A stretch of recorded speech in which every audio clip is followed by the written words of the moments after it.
All right, we need everybody to gather in from the back. Judd is ready to go.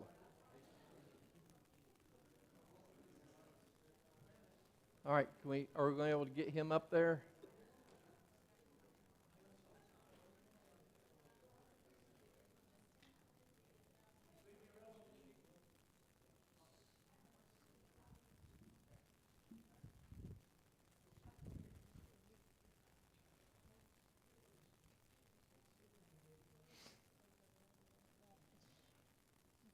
You can't drag him over?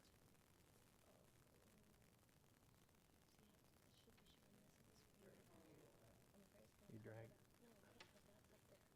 Oh.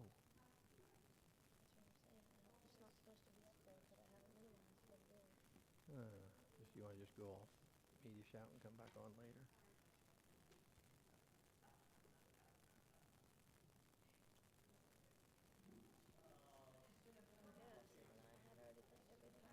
Yeah, well, we'll give you time to.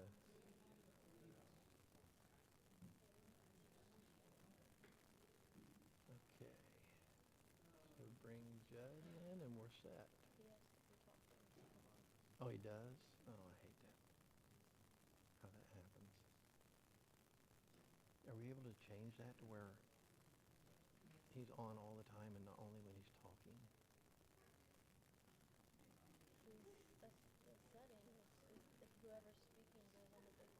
Okay. Hello, Judd. Good morning. There we go. Good morning, brother. We are excited. Sorry about this. Whenever somebody speaks, their picture's bigger. So we have to wait till Judd starts talking and his picture will be bigger. All right, right now it's getting me. Welcome, brother from Brazil. It's great to see you. We are thrilled. And we're anxious to hear. We've been hearing already some great things that God is doing, and we're excited for you to be able to share with everybody what's happening. So we've got about 15 minutes, and we just want to turn it over to you, give us an update, share with us what's going on, share with us needs if you have them, and then we'll open it up to see if anybody has any questions they want to ask you, all right? Wonderful. All right, Brother Mark, if you could, since I typically use my cell phone as a watch, and right now I'm not able to see the time frame, so whenever my time is up, please cue me so that I know to wrap it up. Otherwise, I'll just keep on going. Okay, we'll do it, buddy. So, welcome. Thank you for this opportunity to be able to share with you. I get a chance to see several of you from afar. I can make out some of the faces, but I can't identify everyone. But what a delight it is to know that you guys are gathered together, and that more than just being together, you've come to be able to both be an encouragement to each other and to be able to celebrate Christ. And the whole theme for this conference is so critically important, because if it wasn't for Christ, what would we be doing at all, right? Amen. And so thankful for the theme of this conference and how it gets translated into real life into a very practical way. But let me show you where I'm at. I'm currently at a university in near downtown São Paulo. So if you look out the window here, you can kind of get a view of the city. And this university is located in what is kind of an artsy type area of the city of São Paulo. And of course, the whole metropolis of São Paulo is 28 million people. Roughly 5 million people ride the different subways and train systems throughout the whole metropolis. And so that's a lot of people. And so what have we been doing here? Well, our emphasis is church planting and training leadership. And with that, God has provided us some very unique tools. And so with the Togetherness Network, which in Portuguese is called Rede de Convivência, I have partnered with the churches that were started by my grandfather, John Hatcher, and of course there's several other states that we're also where we have churches that have been started throughout these three generations, if you will, that get tapped into as well, and that have either come to one of our conferences or I've gone to them so that I can be an encouragement to them in their city, at their church, with their people. But our main focus at this point within the last year, even as we've celebrated the 100-year mark of Baptist Faith Mission's influence in Brazil, all the way from the very first missionary, Joseph Brandon, and of course, Pastor Mark Pyles was just here in Brazil recently with Brother Mike Creiglow, and of course, last year, Brother David Pittman and Jonathan Turner, and of course, Mrs. Kim Pittman was also with us, and we had a very unique time with pastors and leaders and their churches that are part of this network of churches specifically located in the states of São Paulo and the states of Paraná, and the state of Paraná, which was where John Hatcher served in his latter years of ministry here in Brazil. And so what have we done? Of course, the Lord has given me a gift, if you will. Brother Dave Parks called me the social butterfly. As a matter of fact, this shirt that I'm wearing today is in honor of him because I know that he likes the color. And in being able to connect with pastors, and some that were mentored by my grandfather, and others who were mentored by the second generation of pastors who were mentored by him, God has allowed me to connect with each one individually. As a matter of fact, whenever Brother David Pittman was here, we visited the bulk of them in these two different. We did a lot of work. And we visited a lot of pastors, prayed with their families, and it was a very unique moment. And so throughout this last year, we've done a lot of conferences and meetings with pastors, talking about leadership, talking about succession plans, talking about developing the next generation of leaders and pastors and leaders for church ministries.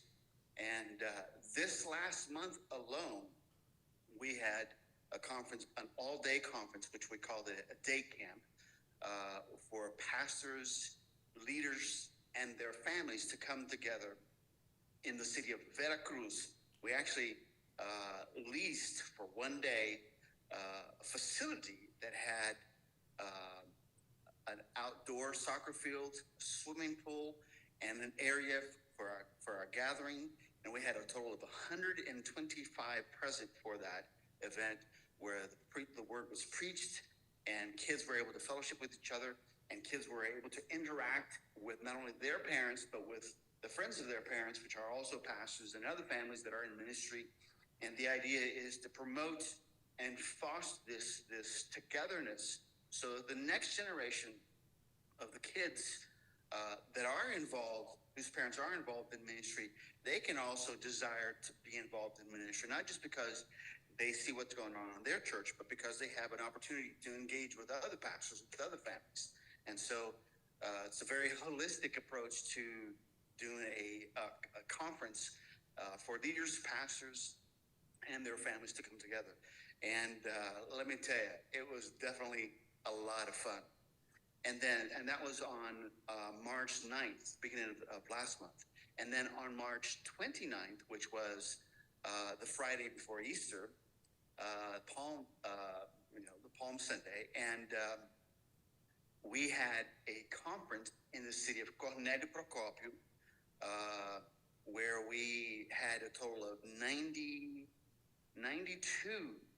pastors and leaders present, and we did a conference on sharing ideas, ministry training tools, all the way from how do you work with children, how do you do expository preaching, and an exposure of everything that all these churches have been doing, so that if this one church wants to receive further training in an area where this other church has become an expert in, there's an interchange so that throughout the next year they can come together and put together some workshops and train each other's teams within their local churches. And so, of course, that fellowship involves eating together, praying together, singing together, being together, hence the name Togetherness Network. And so that's happened over the last March. And on Monday, we have a Zoom meeting. And we meet regularly through Zoom, and I do a lot of phone calls with these pastors as well, both to be an encouragement, but also to encourage them in leadership, and to be able to hear them and to be able to encourage them. But this meeting that we are having on Monday, which will start at 9 p.m., and it'll probably last for about an hour and a half. And the theme of our discussion will be, what are the tools that we are using to identify the young boys, young men who seem to have the desire, appear to have the desire for becoming pastors? And what are their talents? How do we encourage them? How do we draw them in? How do we mentor them? What are the tools that we're using to both identify them? What are the tools that we're using to be able to foster opportunities for them? And how are we equipping them? And how can we help each other in doing those three things? And so part of our discussion is not so much me telling them what to do, but rather coming in together with our different ideas of the tools, because these men are men. They've been doing ministry for a long time. Some of them were mentored by John Hatcher. Some of them were mentored by the second generation. Some of them have exposure to Paul Hatcher, David Hatcher, amongst others who have influenced them. A.J. Hensley, Odalie Barrows. And so you have all these pastors that do have a lot of both theological knowledge, practical knowledge, and so we are working on unifying some of our practices, or at least sharing some of our practices, so that we can become more intentional and more strategic on identifying this new generation, equipping this new generation, and at some point being able to put them in places where they can perform the call that God has placed on their lives. And then the process of networking, not only with the new generation, but with the previous generations, so that there's always an exchange and a viable exchange between the previous generation and the next generation, and keeping the cycle going. And not just keeping the cycle going, but also talking about new church plants. What can we do to be able to maximize these new church plants? What are some of the things that we have done in the past that maybe we need to tweak, especially considering that we have millennials, the new generation that's come in. They worship differently, and digital resources and internet. How does that fit in to society in general? How do we need to engage with the next generation? And how do we partner with these new churches that are going to be more digitally connected with the world? And what is that churches that have been around for a longer period of time? How do we encourage them? And how can these new church plants also encourage us? But then the whole idea of passing the mantle on new church plants, not only in the regions that we're already in, but also expanding. One of the things that Pastor Pittman and Mrs. Kidman did while we were here, we actually flew to Rio, to the capital. Of course, we took advantage to do two things. One was, of course, we had to go to the Christ, right? Everybody goes to the Christ whenever you go to Rio. But there, it was also a moment for us to be able to pray. We prayed for the city of Rio de Janeiro, because as of now, we do not have a BFM linked church that is in the state, either in the capital of Rio or in the state of Rio de Janeiro. And of course, Rio is known not only for its tourism, it's also known for its crime, its drug use, and all the battles, the guerrilla battles that happen in the capital because of the three factions or gangs, the drug lords, the three main guys in the city. So it's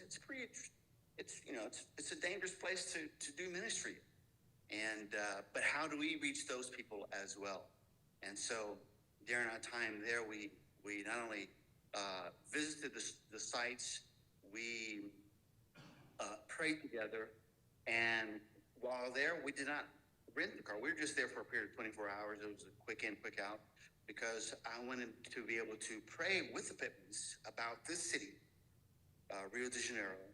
And as we rode around in Uber, I got a chance to engage with the drivers, get some intel on how they do their living, and of course, with all the different places we went, short drives typically, but enough time to be able to get some information from them about their field, about their needs, within the context that they live in. But with every single one of them, I got to share with them the condition that we're in because we have sin and we're separated from God, that Christ sent his son to live in this earth with us, and he carried the burden of our sin upon him. He died on the cross. After 3 days, he was put in the grave, but after 3 days, he resurrected. And upon resurrecting, he walked among us, and then he returned into heaven. But upon returning to heaven, he gave us a great commission, and that is to go and make disciples. And so I think part of the beauty of what we have with Baptist Faith Missions is that we have local churches in the U.S. and in Brazil, in France, in Peru, and in different areas of the world where BFM has already had a significant influence. And these churches continue on with the propagation of the gospel, and not just making disciples, but making disciples who know how to make disciples. So it's a cycle of always making new disciples, new leadership, new training, new strategies to be able to reach people where they're at. And so, and specifically speaking about the local church, one of the things that we've been doing here in São Paulo is we've tapped into a soccer school where I get a chance to not only engage the students in a devotional, but I've also become a soccer coach. So I may be the next captain of the Brazil team represented in the World Cup. I don't know. Maybe I'll get there. But so I get a chance not only to do a devotional, but I get to train these boys, these young men, on how to become men. And so our devotionals are typically in the book of Proverbs. And whenever there's an opportunity to point them to Christ with the verse that we have, there's always that pointing to Christ. But also we talk about discipline. We talk about wisdom. We talk about having discernment. And where do we draw wisdom from? Where do we gain that knowledge base? The main knowledge base is from Scripture itself, Christ being our rock. And so I get a chance to effectively train leaders at a very young age and bring them in. But along with that, I also get a chance to interact with parents. So I visit them in their homes, I interact with them, eat at bread stores, and I engage with them, invite them to come to our different evangelistic events, or to just come to our house and hang out and have a cup of tea. In this case, a cup of coffee in Brazil, right? So it really expands the horizon. And we've had meetings with parents to talk about, the sports activities with the kids. But as of this next month, we're also going to start doing a monthly couples gathering with a strategy of equipping parents on how to not only foster an appropriate relationship with their spouses, but also in working with their kids, how to get their kids to become effectively fully devoted disciples of Christ. The main condition being that they need to come to Christ, both as parents if they're not, and then once they do, that they're able to also lead their kids to Christ. And so as a strategy, we're going to be starting those. We've done a few of them before, and they have worked out successfully. They're just a lot of work to pull off. But as our team has expanded here in the city of São Paulo, we're actually able to do a lot more as well. So we have also, back whenever Brother Dave Pittman was here, we were just meeting in the mornings for breakfast, and we were going through a series in Psalms. And but now we also have our services on Sunday evenings, and we also on Sunday afternoon we have our Bible Institute, which we've called it our Scripture Academy. And so we have a curriculum that we will use both to study the New Testament, the Old Testament, and get a systematic approach to Scripture, but also real life application of how Scripture applies to our daily living and how we can become effective disciples of Christ, no matter where we're at, with the tools that we can glean from Scripture itself. And so, man, we've done a whole lot. And just this last week, at the beginning of April, this is another note altogether. One of the things that the Lord has given an opportunity for Raquel is to become an influencer for foster care in Brazil. So this is one of the things that I've shared before, and just kind of, if the Lord put it on her lap, and she didn't even feel like she was the right person for it, but she felt it was the way to go, and I encouraged her to do so. The last time we were in the U.S., she went on to acquire more training in the area of foster care and working with kids and families, both families who will become foster care parents and kids who need to be drawn into a foster care family. And so in Brazil currently, only 6% of kids who need to be either taken out of their at-risk situation, where either both parents are drug addicts and they don't have food at home, parents can't even put food on the table because they're so drugged out all the time they can't even make sense of what's happening around them, and with syringes all around them, and these kids need to be taken care of. And so where do they get placed in? And other situations where kids just, they get birthed and then they just dropped off. Of course, we have an infrastructure in the U.S. to deal with this, and that is typically foster care that is used in the U.S. Across the country, if you say foster care, everybody knows what foster care is, at least in America, right? And in Canada as well. In Brazil, you use the word foster care. People don't know what that is. Judges don't know what that is. Social workers don't know what that is. The general population doesn't know what that is. And so Raquel has become part of the spearheading team of creating awareness for foster care, so that instead of putting kids in institutions where there's, several other kids, and there's simply a number, and, the workers come in and they're always rotating from one day to the next, and people come in just because they want a paycheck as part of their work, and they don't really care about the kids. And whereas foster care, of course, you know what foster care is, I don't have to explain that. But only of the kids that need care, that are in a situation of risk or vulnerability, only 6% of those kids are currently placed in a foster home.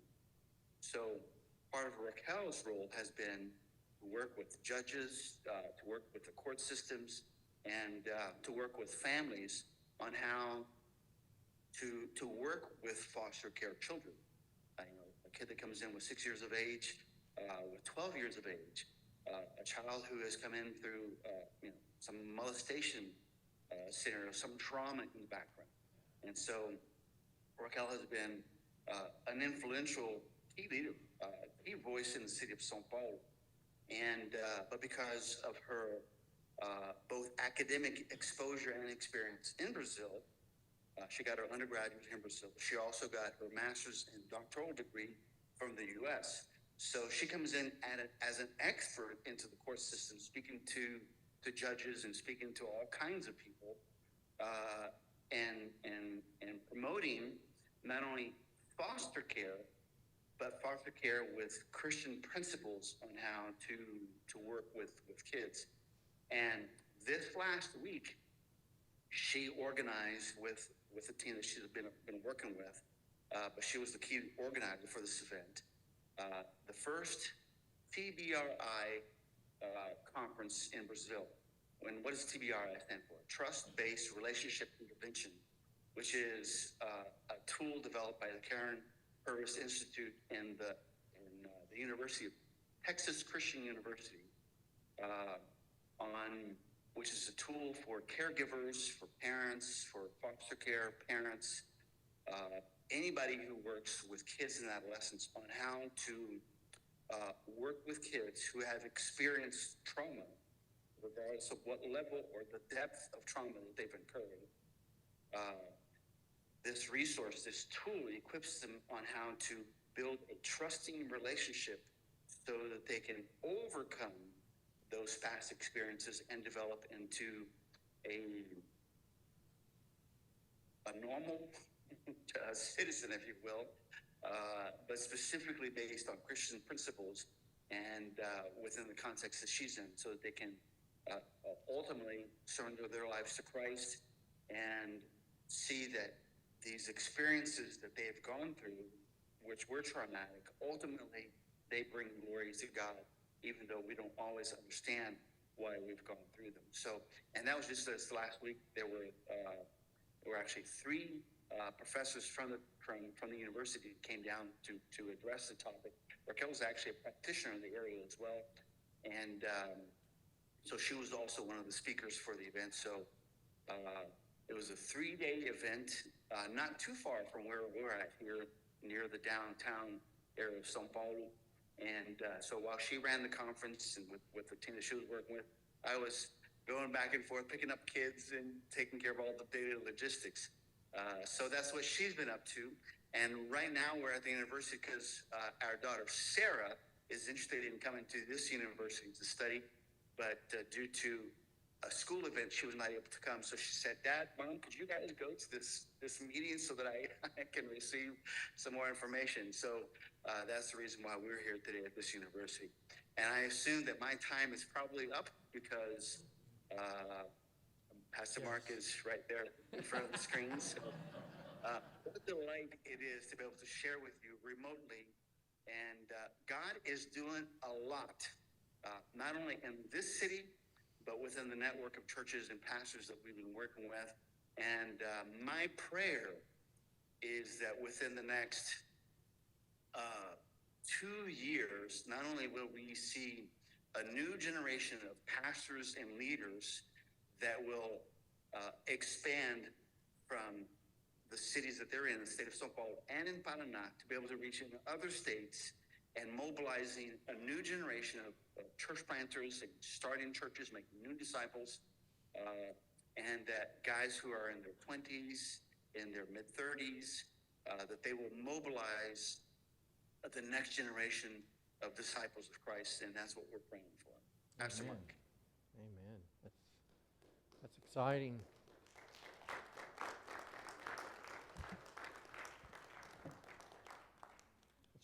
It's pretty amazing, brother, and we're so excited and glad. Also, by the way, very glad you have energy. You know, you are so busy, and you're in such demand, and it's a fantastic thing. But I'm so glad you're healthy and doing well, and be able to take on all the responsibility you've got. And it is a blessing and a lesson to us all.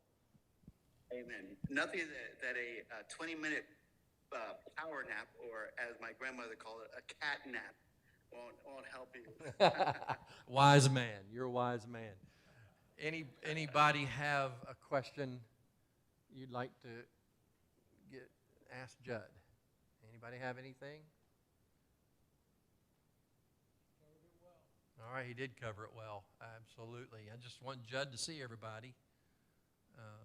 This is your chance. Thank you for allowing me to see everybody there. I can see a lot of folks there, and I can also see that microphone. Am I supposed to speak into that microphone as well? You're speaking into it whether you know it or not. All right. All right, well, brother, we love you so much, and we're so proud of you and so excited about what God's doing, and we're praying for you, and anything and everything you know that you need to let BFM know, and we are going to do everything we can to make sure all of your needs are taken care of. So thank you for giving us all these details. It is so exciting and amazing at the same time what God's doing and how many people are being equipped for ministry through you and others that you're working with. So thank you. Tell Raquel we love her, and say hi, and tell all the family that we miss them and we love them too, and still praying for them, okay? Amen. We love you guys. Thank you for this opportunity, and have a blessed conclusion of the conference today. We sure will. Thank you, brother. Bye-bye. Bye-bye.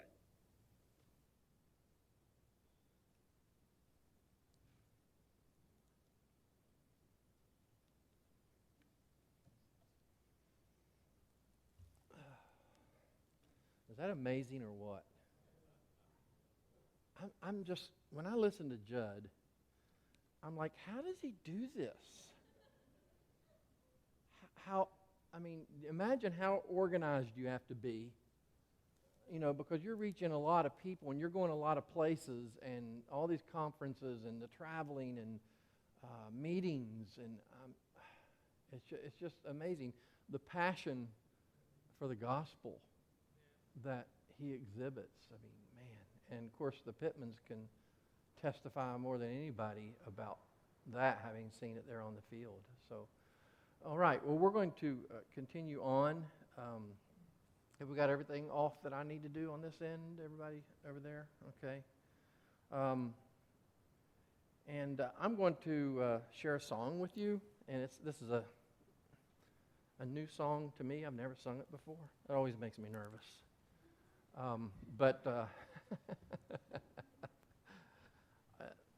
Before I sing it, it's a song that I just learned. It's real simple, but it's from the 23rd Psalm, which I want to read first, and the song kind of just paraphrases the whole 23rd Psalm. You know the psalm: "The Lord is my shepherd, I shall not want or lack. He makes me to lie down in green pastures. He leads me beside the still waters. He restores my soul. He leads me in the paths of righteousness for his name's sake. And yea, though I walk through the valley of the shadow of death, I will fear no evil, for you are with me. Your rod and your staff, they comfort me. You prepare a table before me in the presence of my enemies. You anoint my head with oil. My cup runs over. Surely goodness and mercy shall follow me all the days of my life, and I will dwell in the house of the Lord forever." I'll just sing from the pulpit if you're okay with that, all right? Or this, whatever mic you choose.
Glory to him as Mike and Jesse come.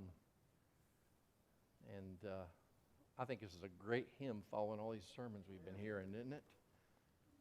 Let's stand together. You picked another one of my favorites.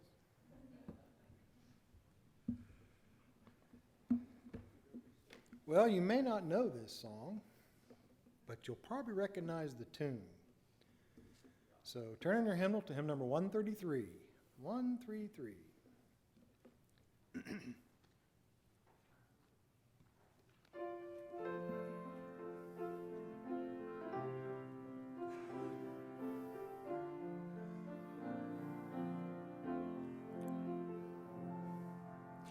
Should nothing of our efforts stand, no legacy survive, unless the Lord does raise the house, in vain its builders strive.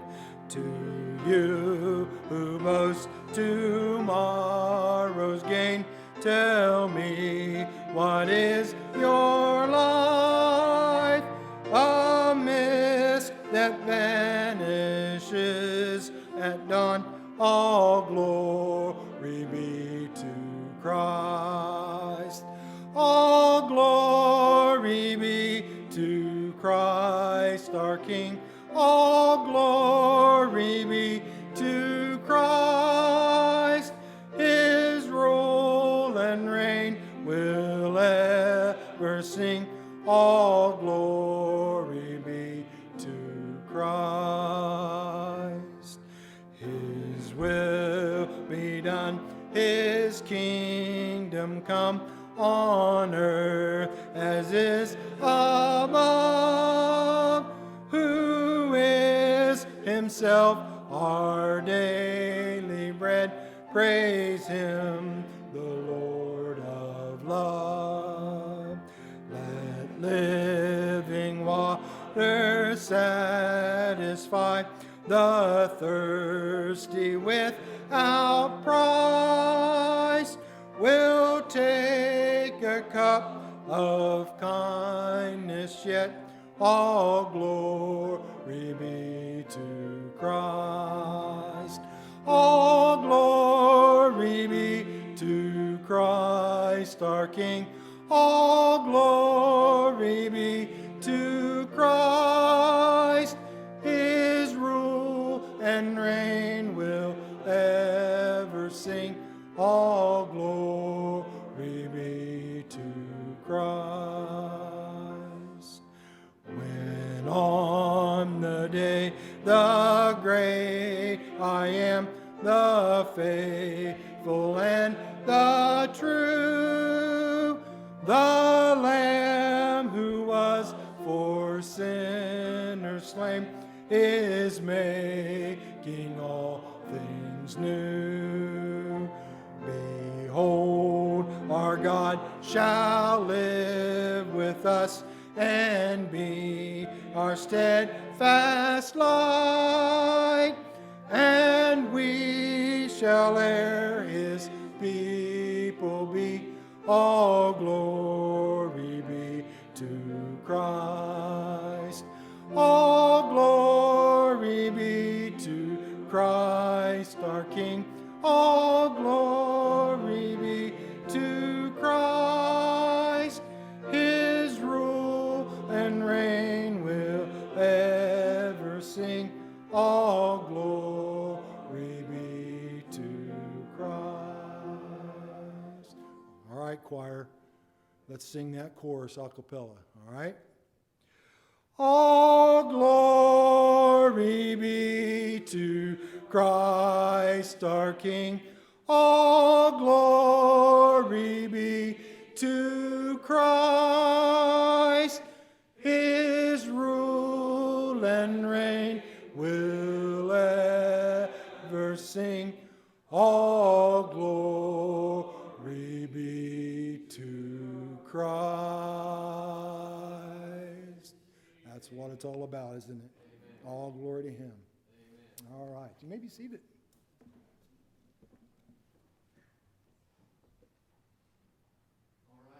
Brother Sheridan, come on up. Brother Sheridan's going to be sharing with you the ministry of BFM in Peru. And I know if he's like me, he's like, only a half hour, come on. It's going to be hard for him to do. It's going to be hard for me, but we're going to give him the first half of this hour, and I'll take the second half, and you'll hopefully be well informed as to what God is doing. Thank you, Pastor. Did everyone receive one of these? Did anybody need one? It's the Brief History of the Baptist Faith Missions in Peru. I could only wish that this material had been available to me when I went to Peru and the years I was there. Brother David Pittman is our new president of the Board of Directors of Baptist Faith Missions.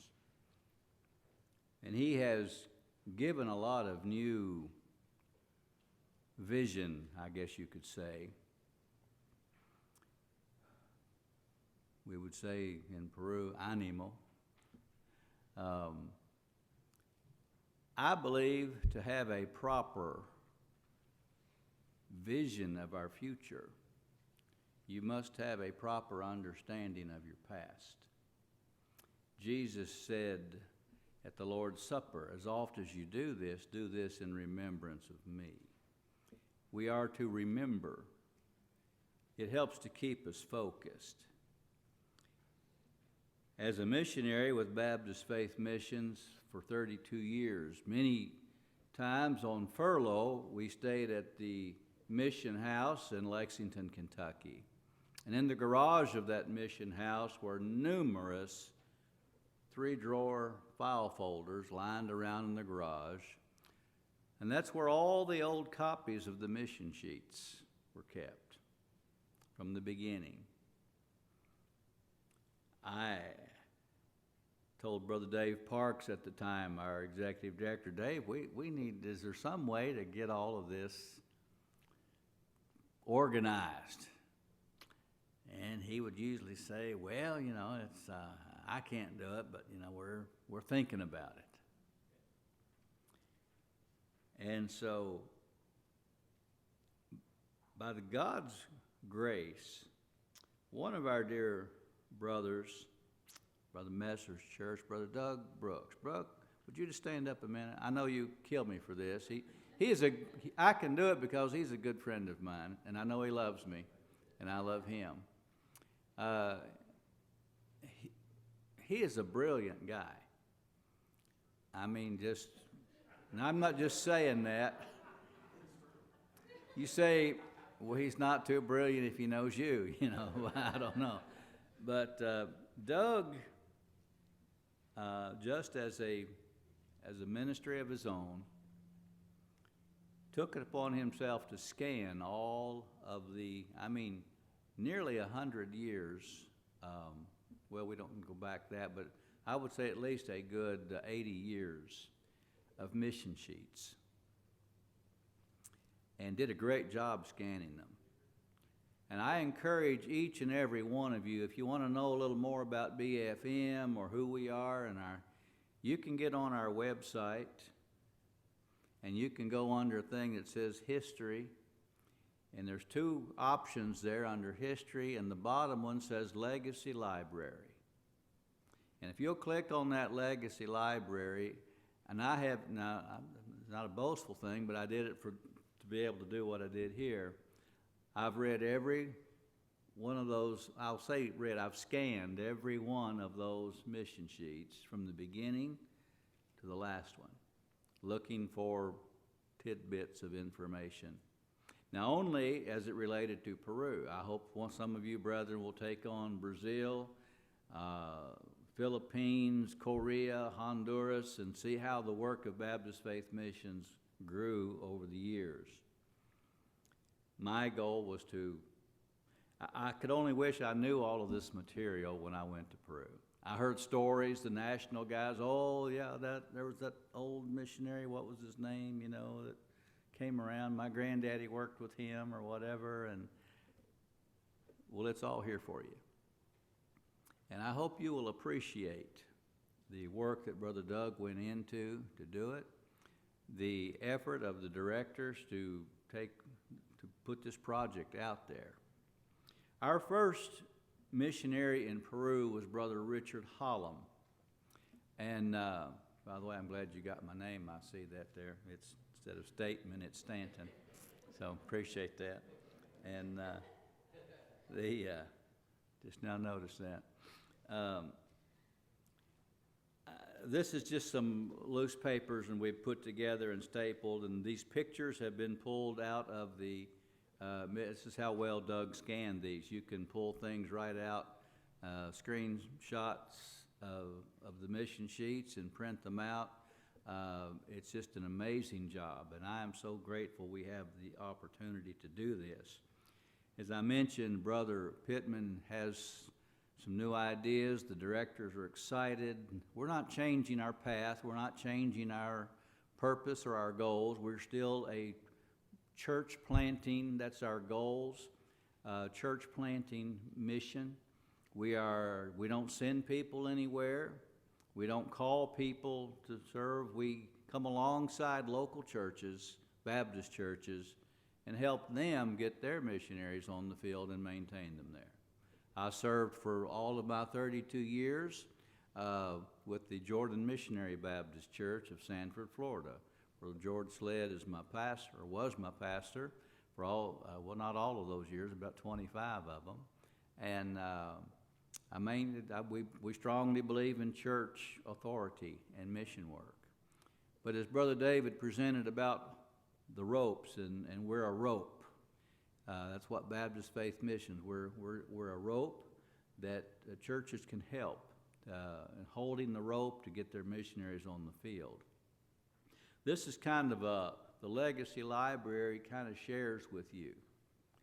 So I want you to understand, I encourage you to read the Legacy Library, just pick years and start with the year you were born. Go back and just see what was going on when you were born. These guys were working before I was born.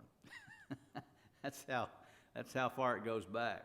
I've been around a while, and it has been such a delight for me. Brother Holland has an interesting story. Now, most of the material about him did not come out of the Legacy Library because he was a missionary before Baptist Faith Missions existed. And he was with what was called the Amazon Valley Baptist Faith Missions. And you can read about that. I put some information about that and how that organization ended, and they recommended two of their missionaries, Brother Holland to Peru, and the other brother that went was in Brazil. And he didn't stay much longer in Brazil after that, but Brother Holland there's a plaque in the back of the First Baptist Church of Iquitos, Peru, that has his name when it was organized, 1937, has his picture and his wife's picture there. It's been there for, oh my word, 30, 40 years, I guess. And most of the people there don't know who that is or anything about him because it's long before their time. But it's there. It's my understanding that that is the first Baptist church in all of Peru, not just in Iquitos, definitely in Iquitos. I have talked to the Southern Baptist missionaries, and I've talked to a lot of the other friends, and you know, when their mission work started in the 50s or whatever like that. But the First Baptist Church of Iquitos, Peru, is the first Baptist church ever organized, to my knowledge, and I researched the best I could in all of Peru. And that's how old we go back with Baptist Faith Mission. Brother Holland was 52, 54 years old, something like that, when he went to Peru. About the time people are thinking of retirement. Last year I had an 83-year-old man in my church surrender to the ministry. He's preaching the gospel at 83 years. You're never too old. You're never too old. If the Lord still gives you health and strength and life, you preach the gospel. Our brother this morning in the message did an amazing job with that. You keep going. Brother Holland was interesting in the sense that you can read about his story, but the basic takeaway is this. If anything would discourage somebody to go to the mission field, it would have been what happened to him. He was a farmer. Came out of Missouri. He moved to Kentucky, felt the call to the ministry. He's going to study there in western Kentucky. And while he was there studying, he got, as they put it, he got the call to go to the mission field. And so he prepared himself. They worked in a little Spanish mission work in a church that in the States, and he sold everything he had, was getting ready to go, had been approved to go, and he put his money in the bank, and then the crash of 1929 hit. And he lost everything. Yeah, that was 4 our time. Your parents can maybe remember that, or your grandparents. It was tough times. And so, family struggled, and they got together and got the little money together, and I think they still had their house, if I'm not mistaken. And so he sold the house, put the money in the bank, getting ready. He'd been approved again to go out, because when the stock market fell, all the money for Baptist, or at that time was the Amazon Valley Baptist Faith Mission, they lost all their money too. And so 1932, some of you are a little bit of historians, they crashed again. He had just sold the house, put the money in the bank, and the next day, all the banks crashed. Lost all the money. Had no house, no money, anything, and so they moved up somewhere. It was up a little bit north of New Orleans there, and started over. And you can read the story. They came down through there. You'd think a guy would just quit after that. Say, Lord, I get you. You don't want me to go. But he went. And to this day, there are churches active and thriving. Some of the oldest Baptist churches in Peru, because of his ministry. And I want you to understand that and learn to appreciate it. Now, the rest of all of this is just simply I've pulled things out. Now, the special thing about Brother Hallam is that he had a 16-year-old daughter that went with him, Marguerite. And Marguerite never married her entire life, but she was a dedicated missionary. If you read some of the first BFM mission sheets, you'll see that she's listed, after a while, she's listed by herself. She did more, probably, than even her father in helping all the other missionaries. It was Marguerite that helped the Mitchells get their legal papers and works done, and she was along with the others that would come into the Peru.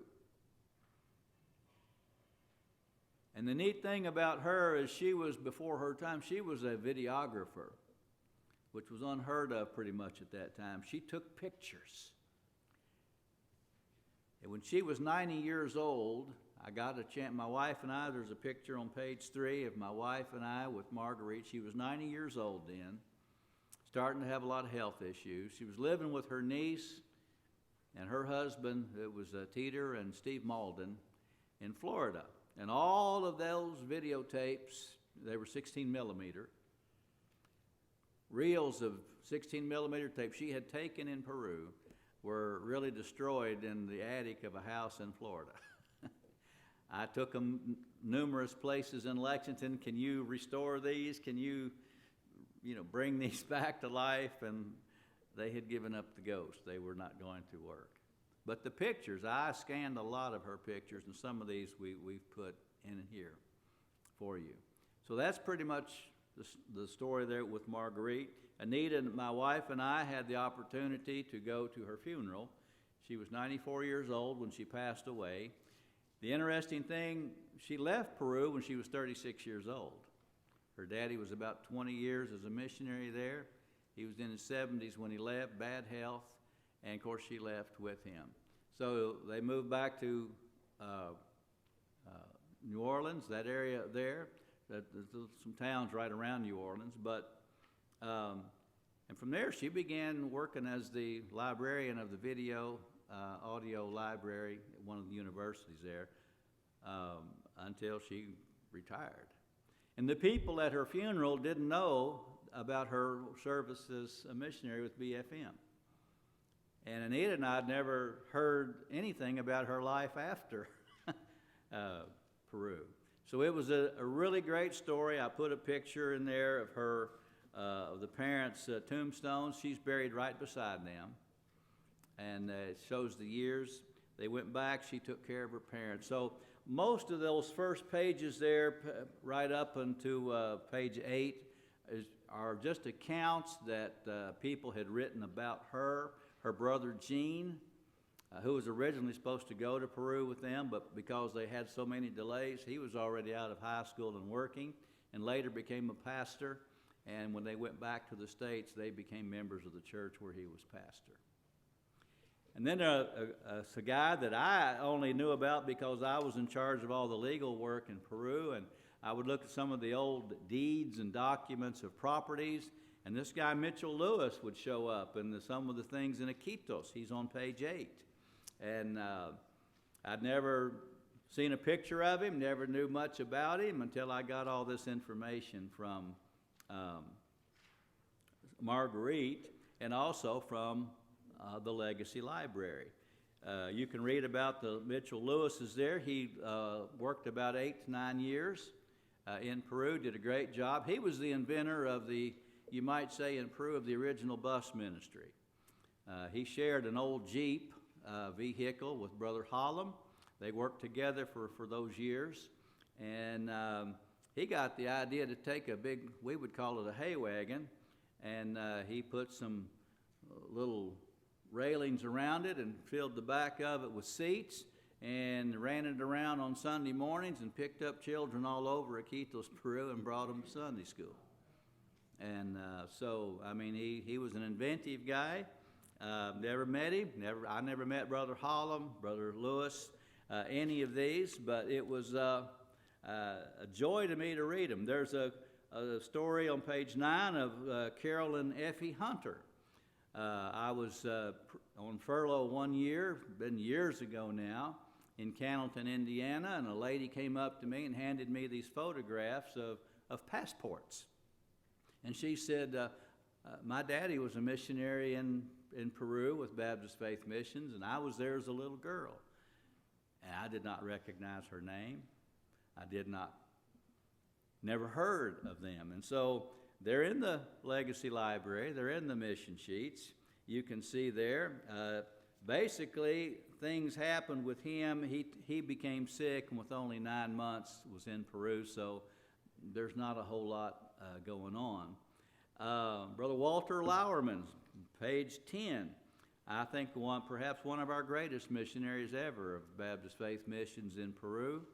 That man, all the brethren in Iquitos, Peru, they remember Brother Hermano Walter.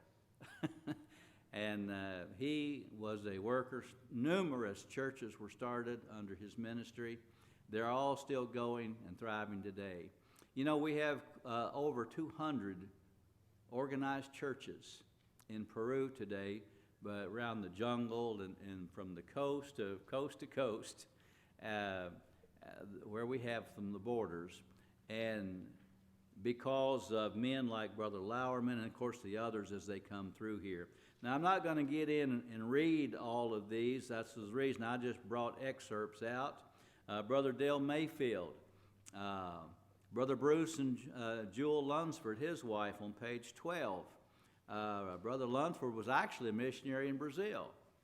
Now, y'all can imagine this. He actually hiked from Brazil into Peru.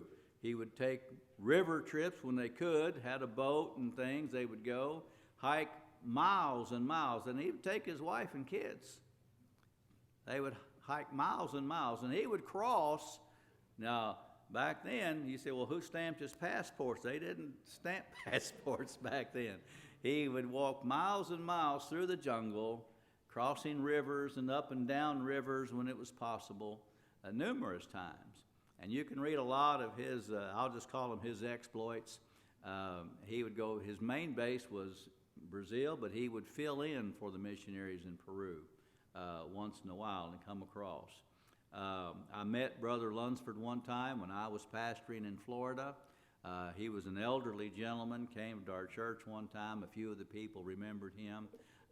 Didn't know who he was from Adam, as it were, but I got to meet him one time. And then I began in the Legacy Library to read all of those mission sheets about some of the work that he did. Apparently, he was a very, very gracious man in starting the works.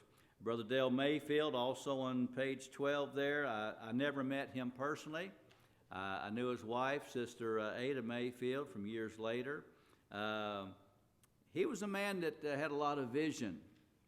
He kind of was the lead, I guess you might say. At one time, we had 5 missionary families in Peru, and he was kind of the lead at that time. He started a Christian school. That was not very in vogue at the time, but he did that. It was a great blessing. You say, well, now you're deviating from planting churches. Listen, Brother David said there's a lot of ropes. We're a rope. And you can have schools and seminaries and things, and they all serve a purpose and are great. They're wonderful tools to have. But our main focus and thrust as a mission organization is planting churches. We believe strongly in planting New Testament Baptist churches in the countries where our missionaries go. The methods and means can vary that are used. Brother Mayfield used a school. And when I was there, I became the head director of that school for 5 years. And you say, well, you're just teaching, having a school.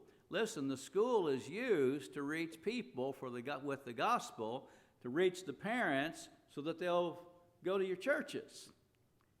And I had a thing, and I hope you don't get upset with me, but I don't high pressure anybody, but I can put a guilt trip on you if you want to.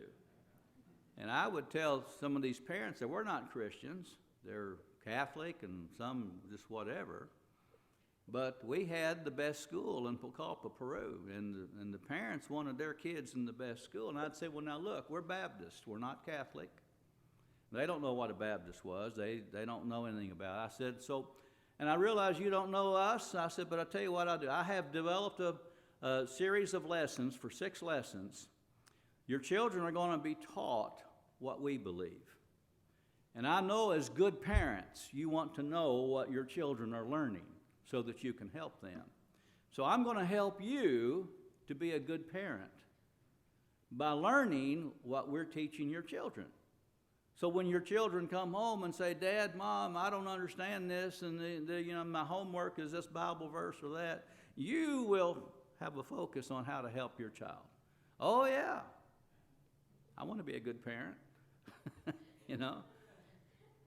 And I can't tell you how many people I was able to lead to Jesus Christ using that 6-hour program. So, yeah, even things like schools. And a lot of those folks, you see, now saved and know the Lord, they began going to our churches.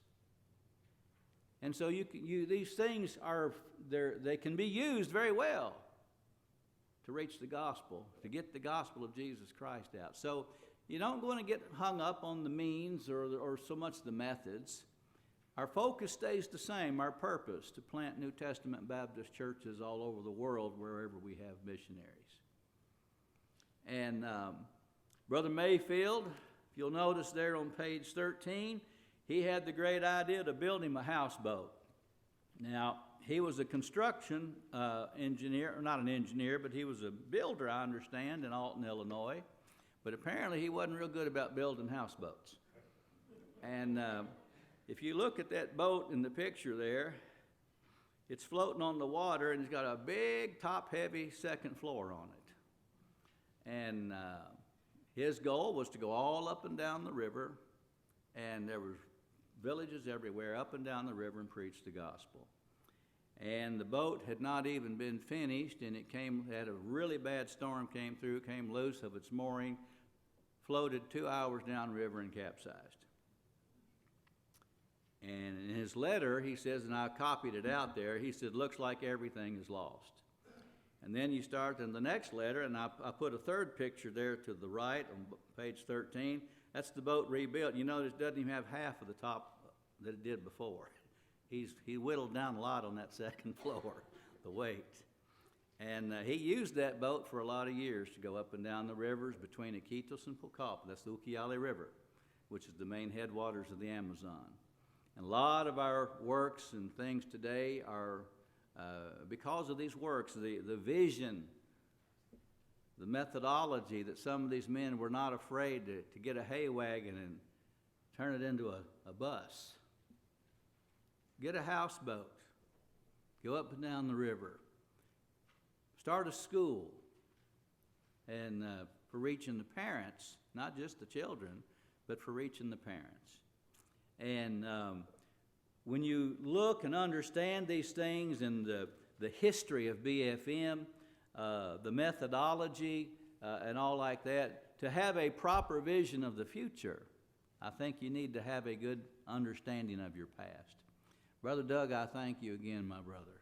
This was such a blessing to me. It really was. I wished you'd done it when you were a teenager, so I could have had this information. But I love you and thank you so much. He came down to Peru, how many? It was 3 times, 2 times? Twice with his family. Great trips we had with them. One time, I'm not forgetting Brother Darrell. He came on one of those trips too. And but listen, I just wanted to make you aware of this legacy library. Use it. You have any questions about things, go back. It's well put together. And go back, start off with the year you were born. Go back and get the year you were born and just see what was going on with Baptist Faith Missions missionaries. It'll bless your heart. And just follow the years as they go through there. You have a favorite missionary, go back and see when he started. Go back and see the heartaches and the problems and the blessings that went on. So that's what I've prepared for you here. About all the other missionaries I've known personally, worked with them through the years. I did not realize this, but I think I spent more time in Peru than any of the other missionaries, 32 years. I really wasn't aware of that until I started reading all these things. So I put that together for you. This is just Peru. We've got, again, there's stories in Honduras, there's stories in Korea, in the Philippines, and of course in Brazil. Read about the works of our missionaries. And as the directors of BFM, we're not losing our focus when we talk about new ideas or new things. We're just looking to be able to get our focus out. Thank you so much. God bless you. And Mark, come tell us about Brazil. Yes. Could somebody tell the ladies in the kitchen lunch won't be till about noon? That we're moving it all up. John's going to do that. Yeah, I want to get right into just talking about our trip that we made to Cruzeiro do Sul, and I'm going to hurry through the slides because I have many. The folks of our church saw 120 slides last Sunday night. I've cut that down as much as I possibly could, so I'm just going to quickly move through the slides. Any videos I have, I'm just going to give you clips, not the whole videos, just for the sake of time. Before we show them, I just want to say that we only got to spend 5 days totally with the Creiglows. We were gone 9 days, but the flying and the process of getting there is extensive. And so we basically spent 4 days traveling, 5 days with them. But that's what it takes to get to Cruzeiro do Sul, and Mike said that's why he doesn't get very many visitors, because it's a labor getting there, especially when you land in Brasilia, the capital. You only get flights out of Brasilia to Cruzeiro do Sul like after midnight. And so your layover on the way was 11 hours, had to stay in a hotel in Brasilia. On the way home, it was 25 hours, so we had to stay in a hotel in Brasilia, the same hotel. Very nice hotel. It was beautiful. Thankful to the Creiglows. It was a very restful time. But still stressful, right? And then you had another 3 hours or so from Brasilia to Cruzeiro do Sul. But we got there, and we got there after midnight, around 12:30 a.m. And I'm just going to, in the slides, I'm just going to take you through day 1 through day 5, okay? I'm going to have Lauren hit them, and I'm just going to tell her when to go to the next one and just show you a shorter version of what we experienced. Now, before we go to the first slide, watching Mike Creiglow and seeing what God has done through the decades was humbling and amazing. Mike and I figured out that he's been in Brazil since I've been alive. I'm turning 63 in a few days, and he's been there that long. He started there 16 years old as a teenager when he began with his dad, Bobby Creiglow, and he's been there ever since. And he's been pastoring for a lot of that, just to see a taste of how God's used him and the churches that have been planted, around 30 churches altogether within the area of Acre. That's the capital. It's like acre, A-C-R-E, Acre, and there and even into Peru. And Mike is still making boat trips on the river. He made one in February. He made one in March. He just made one last week, all the way up into Peru for a whole week, taking some of his pastors with him, building buildings for the churches he's planted in the village. He's 76 years old. He's still traveling the river, building buildings and baptizing people and preaching the gospel. So I want to take you through that, and then I'm going to explain a little bit about how they plant the churches. So this is our, go ahead, Lauren, and we'll day 1, we got to see the Creiglow, I call it the compound. He don't call it that. But when you see the pictures, you'll understand why I call it a compound, all right? This is the landing in Cruzeiro do Sul. Obviously a very small airport. We had to walk from the plane there to the airport, and this is the airport. That's it. Yeah, that's Cruzeiro do Sul's massive airport. And so anyway, next slide. This is arriving at the Creiglow compound. This is the home Mike built himself. It is gorgeous. It is pretty large, and you'll see why he had to build it that way.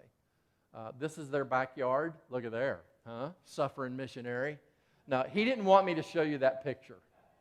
And I said, tough, I'm showing them. But God gave that. Well, they paid for it, but it was so cheap compared to what you and I would ever pay for a pool, and he couldn't pass it up. And so they have that. That's his backyard looking way back in. They have about 4 or 5 acres.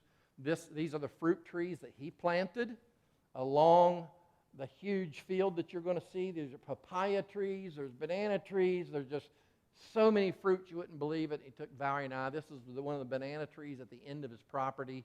The next slide is, see, they're still green at the time we were there. Mike said, we don't get to eat one of our own bananas because there's neighbors butting up against the property where those banana trees are, and they steal all the bananas before they can get to them. Yeah, and so this is from the banana trees looking back toward his house. That's how big his yard is. Fortunately, he has a riding mower.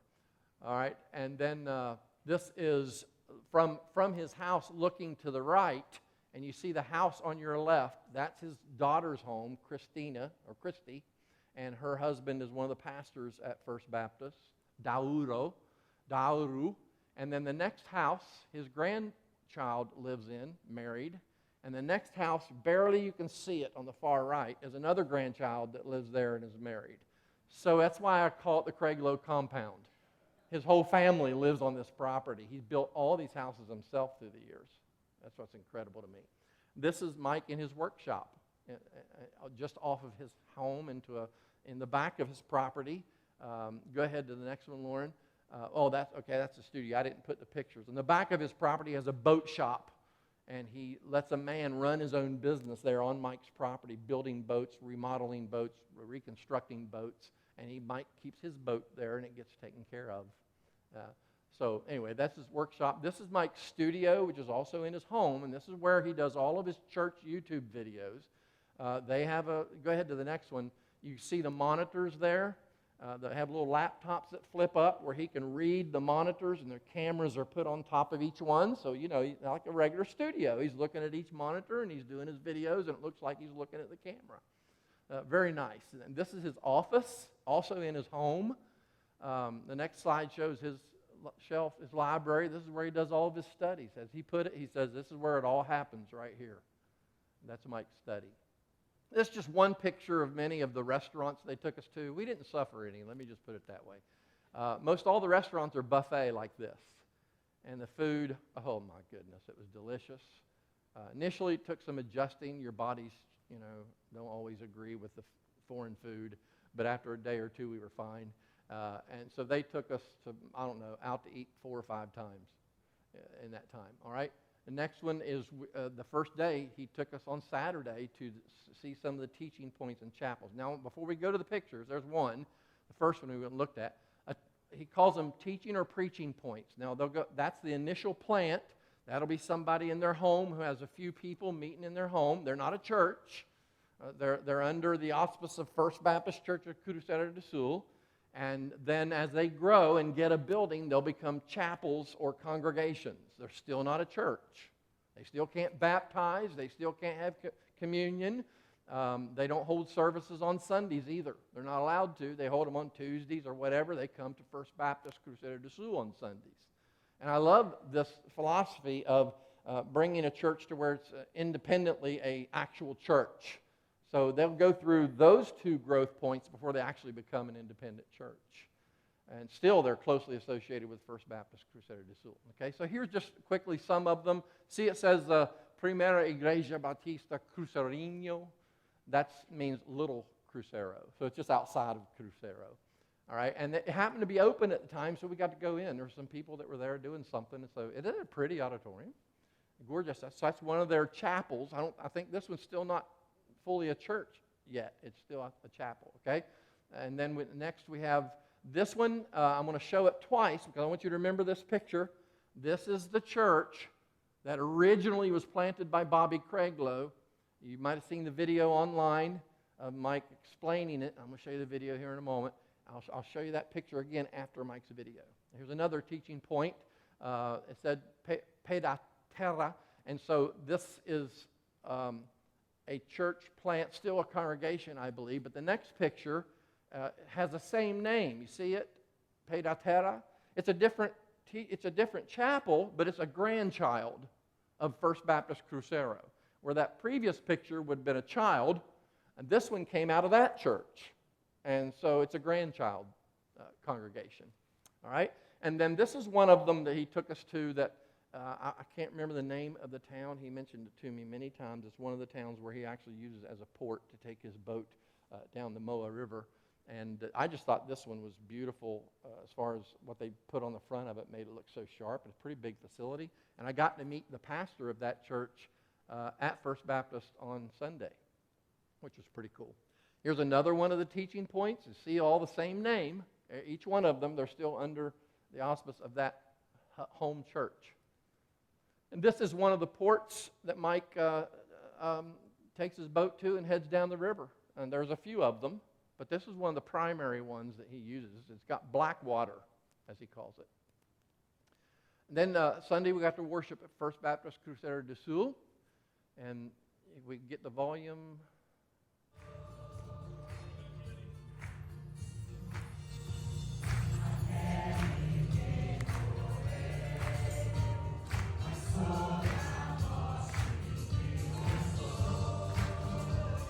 That's their choir. We'll stop right there. This is the Sunday night service. It's different in Brazil. The morning service is the casual service. You wear jeans, very casual, less attended. The Sunday night service is the big one. People dress up like you would on a Sunday morning. And obviously the attendance is bigger than even on a Sunday morning. So that was pretty different. This is Mike preaching. I'll just give you a little segment of him preaching. Num jumentinho. Então é o cumprimento de uma profecia. Mas também o que as pessoas diziam não era uma coisa assim inventada na hora. No livro dos Salmos, quantos aqui sabem qual é o menor let's go to the next capítulo one da for the sake Bíblia? of time.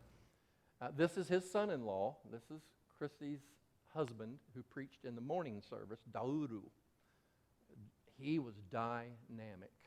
I couldn't understand a word he said, but man, the way he said it, I knew he was good.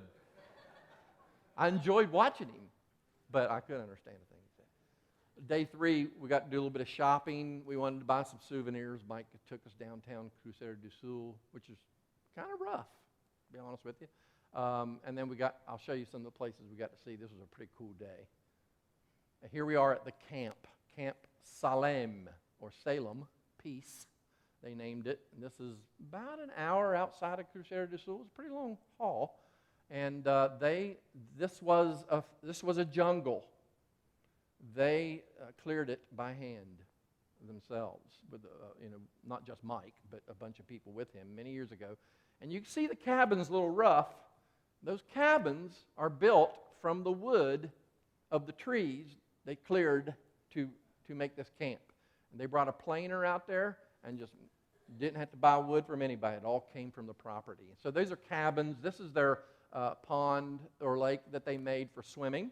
So the kids will come out there, man, 150, 250 a week. They have couples retreats, they have pastors retreats, they have men's retreats, women's retreats, kids camp.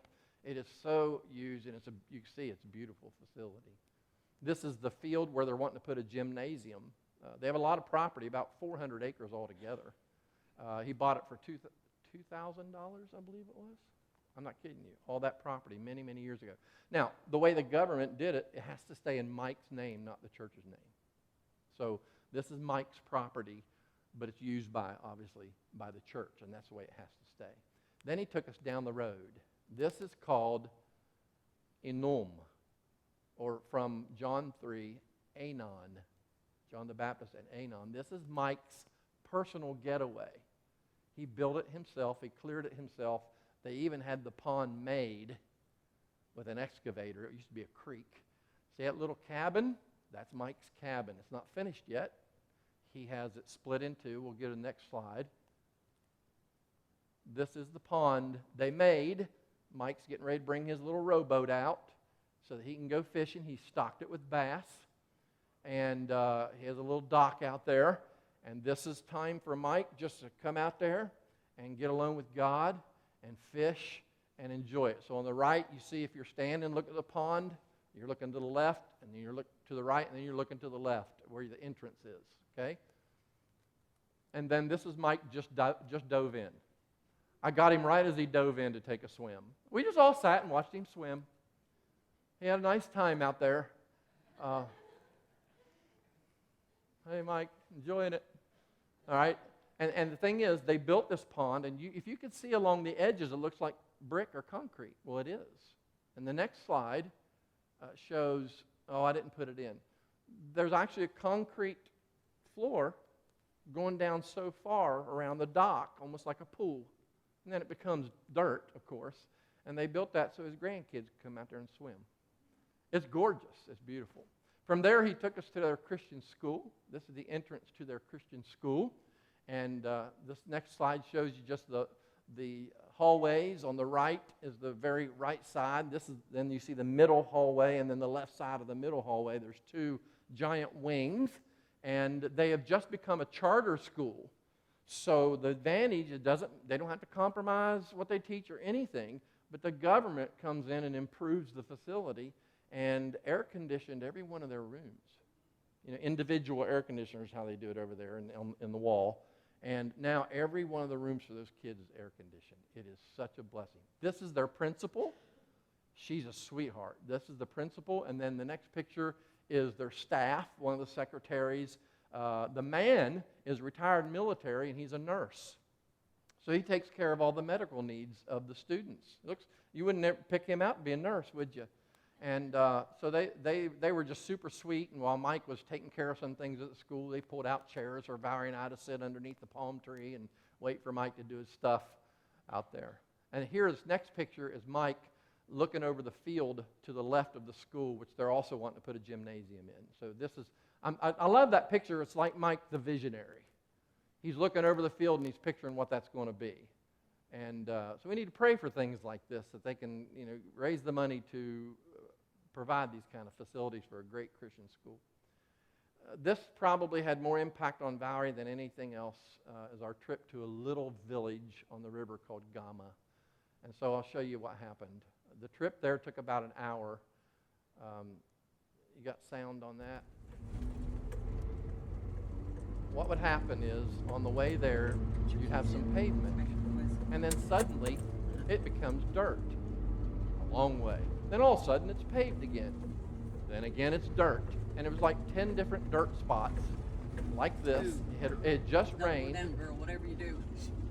We're in Mike's Jeep, and we were shaken to death. You can see, this is his missions directors in front of us in that truck. Whatever it is. And bless her heart, there's a girl on a little motorcycle ahead of them trying to go through this slosh. So easy for that wheel to slip out underneath her. Pretty messy, isn't it? Imagine that about 8 to 10 times She's doing on a the way good there. job. She is. This right here is slick. Yeah, I know. I've seen her wheel this a few times. And they go to Gama quite often, so it's not like occasionally go. All right, let's go to the next. And then randomly, there's a gas station. It's like, what in the world, what's this doing on this road, right? You're out in the middle of nowhere, and there's a gas station. Anyway, I just thought that was funny. I'd show you that one. And then here we are. We've entered Gama, the village of Gama. It's only one street, dirt street. Listen to Mike. He sees a Pentecostal church. There's only 2 churches in Gama. One of them is Pentecostal on the Say left. that's an assembly of God going up there. Sorry about you guys, though. We got here first. We got here first, he says. Oh, as we were driving on the previous one, he said, I'm sorry about you people in the back seat, because whenever Panthers attack, they normally get the people in the back. Thought he was funny. So here we are coming upon the church in Gama. Okay, let's go to the next. This is the church. Now, Mike's not satisfied with that. He wants it looking better. He wants to improve it, and he will, trust me. This is the building they have right now to meet. All right, next slide. And then this is the river, and I just can't remember the name of this river. It looks like a narrow river, but that across the river, that piece of land is an island. It's a massive island.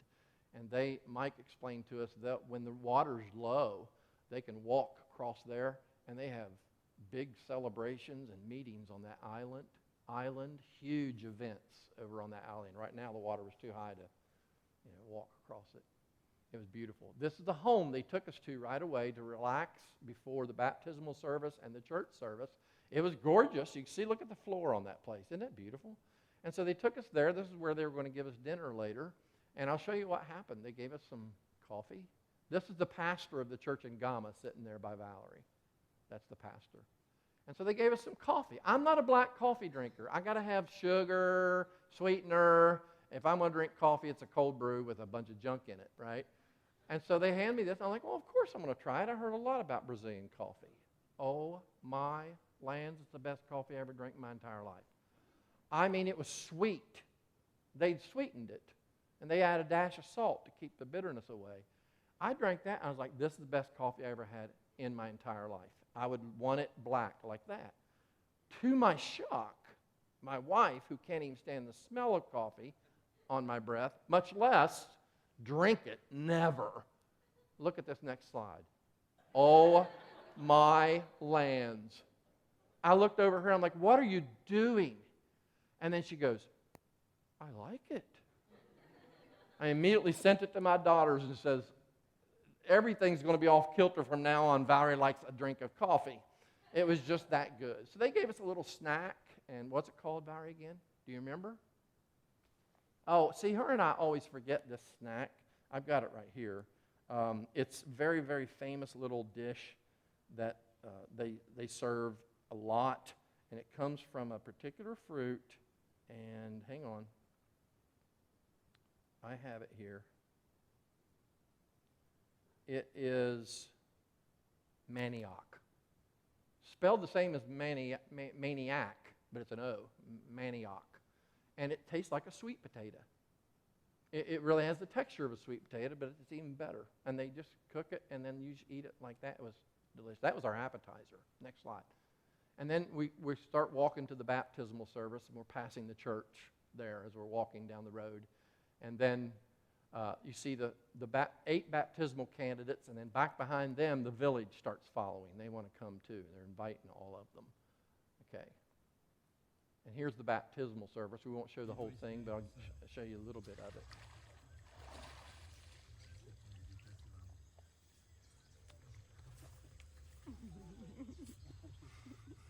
Minha irmã, porque já recebeste Jesus como teu Bring it Salvador up, John. pessoal e com a autoridade da primeira igreja batista, eu te batizo no nome do Pai, do Filho e do Espírito Santo.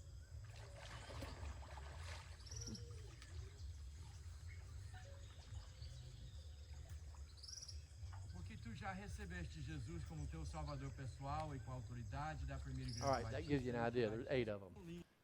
All right, and he's teaching them. He did a little sermonette before, proper administrator, proper mode. He covered all of it, Orem comigo. and then Senhor Deus, muito did the obrigado baptism, and por then esse he dia closes tão here lindo with e some especial. E eu te peço, discipleship Senhor, of que these tu new cuides, believers. que tu Okay, guardes. next one. Here we are at the church in Gama.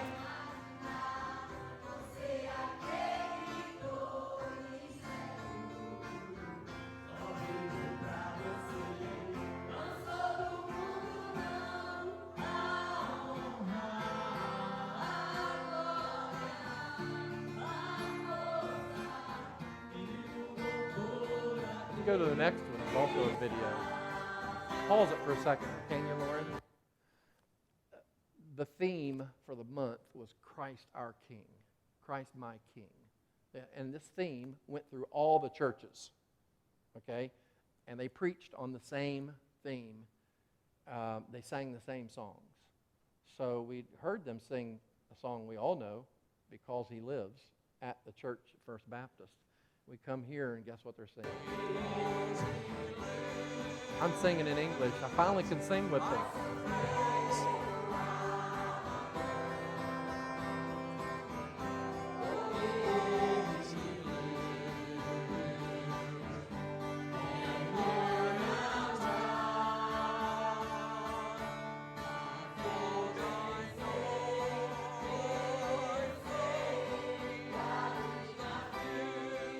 All right, you get the idea. It was great. It was great. All right, there's some of the crowd came up for a photo afterwards. And then the next picture is Valerie with 2 of the teenage girls that spoke English. And it was so sweet just having, the one in the middle was so shy, she didn't talk much, but the one on the right really talked to us a lot. And I really tried to encourage her spiritually. And I said, how in the world did you learn English? She goes, on YouTube watching American music. Taught her, and I mean she was good at English. It was just like you'd be talking here. I couldn't believe it. And she didn't get taught it. She learned it from YouTube. That's pretty smart. You can learn that from YouTube. A lot of them we're finding out do teach themselves that way, listening to a lot of English. All right? And then this is the dinner they provided for us after the church service in the home. Best roast beef I ever ate, probably in my entire life, next to my wife's roast. Thank you. Mama didn't raise no fool. All right, day 5 is when we got to finally go up the Moa River. This was so cool. That was my job, waiting on Mike to get everything ready. Don't I look stupid? Here, Mark, hold the rope. Okay, Mike. Huh? What? I'm holding the rope. There you go. Wow, there's great significance to that photo, isn't there? Thank you. I didn't even think of that. So anyway, he gets us on the boat. Of course, Valerie gets the front seat.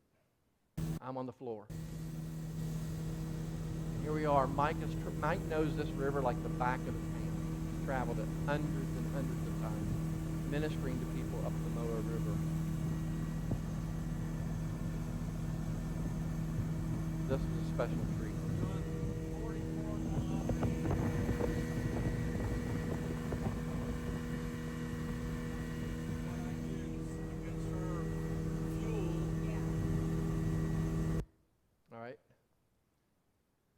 And then as we're going up the river, there's some homes off to the side. Some of them are just fishing homes. People come and live there to fish a certain season, and then they go back homes. A lot of these are actual homes right on the river.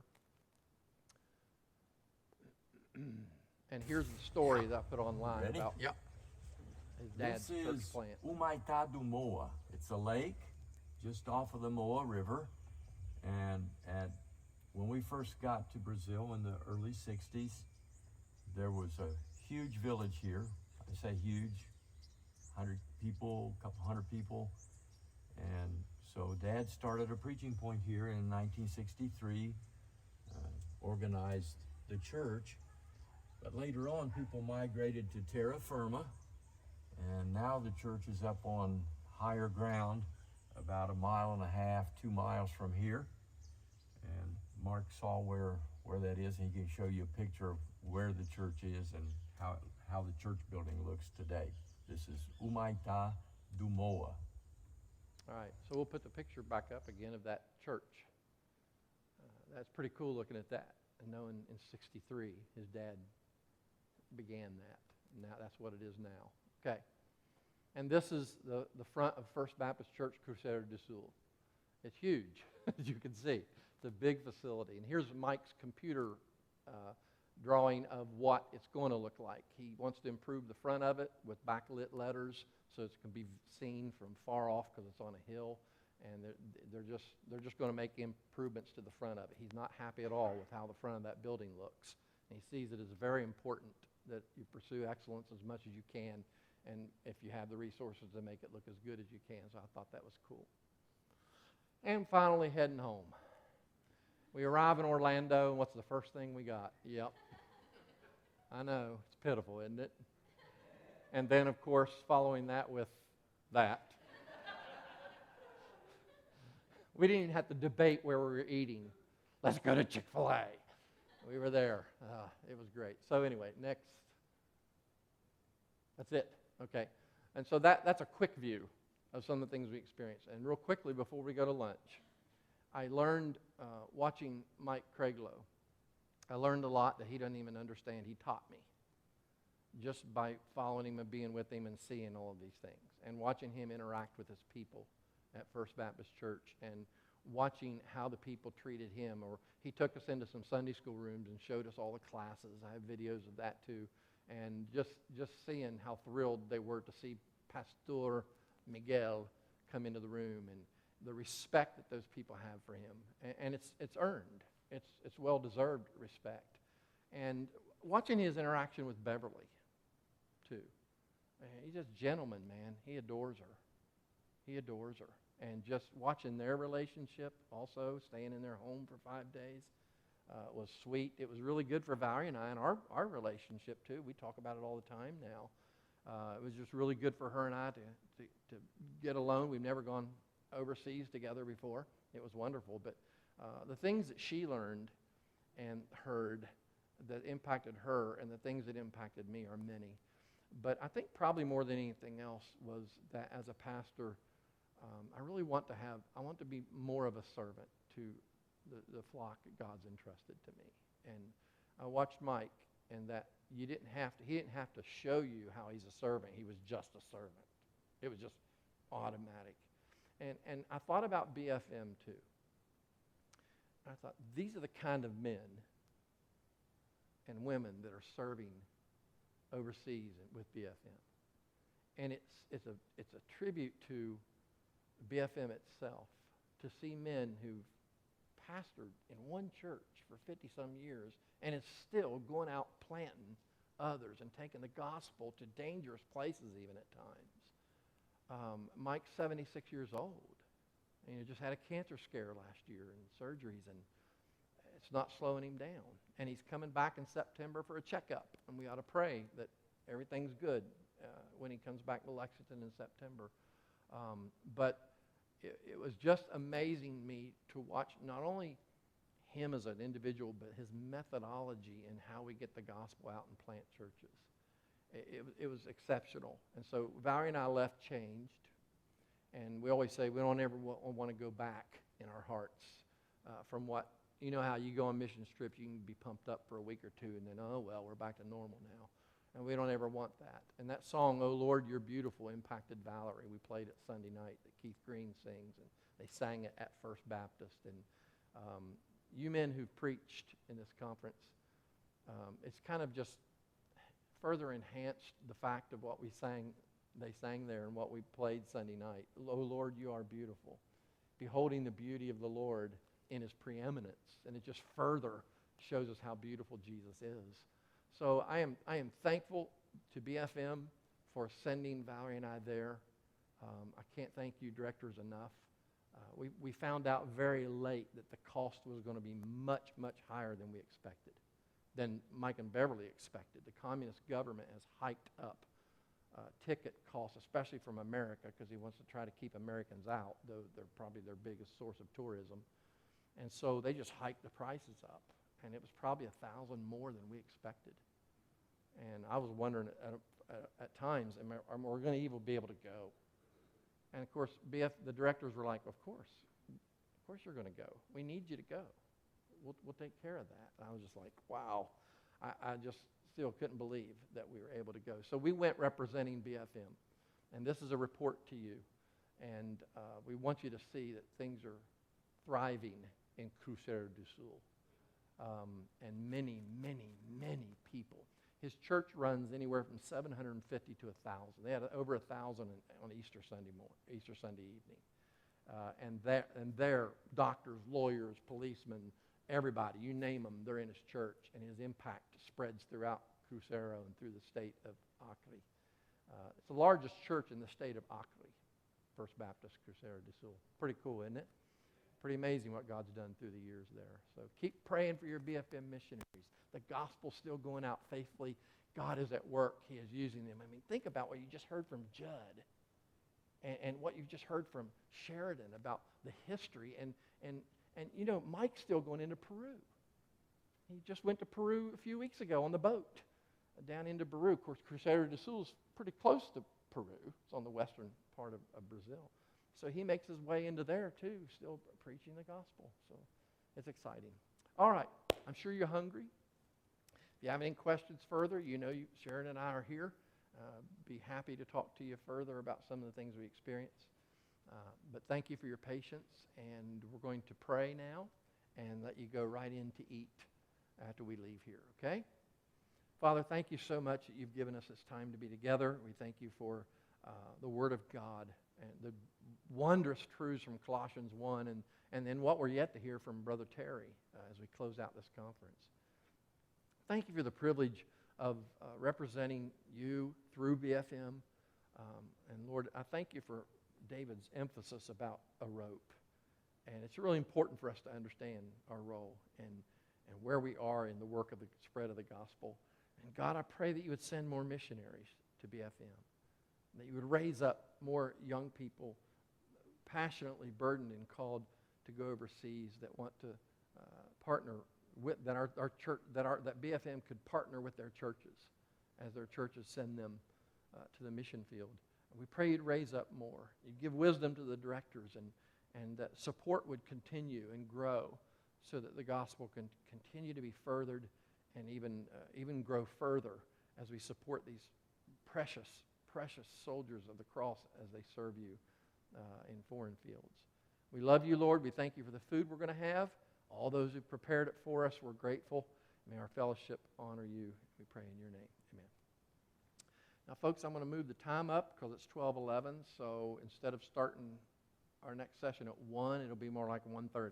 Okay, so that means we'll get out a little bit later than we planned. To be more like 3 o'clock by the time we end the conference. Okay, so we apologize for that, but I don't apologize at the same time. All right, all right. Go ahead and enjoy the lunch.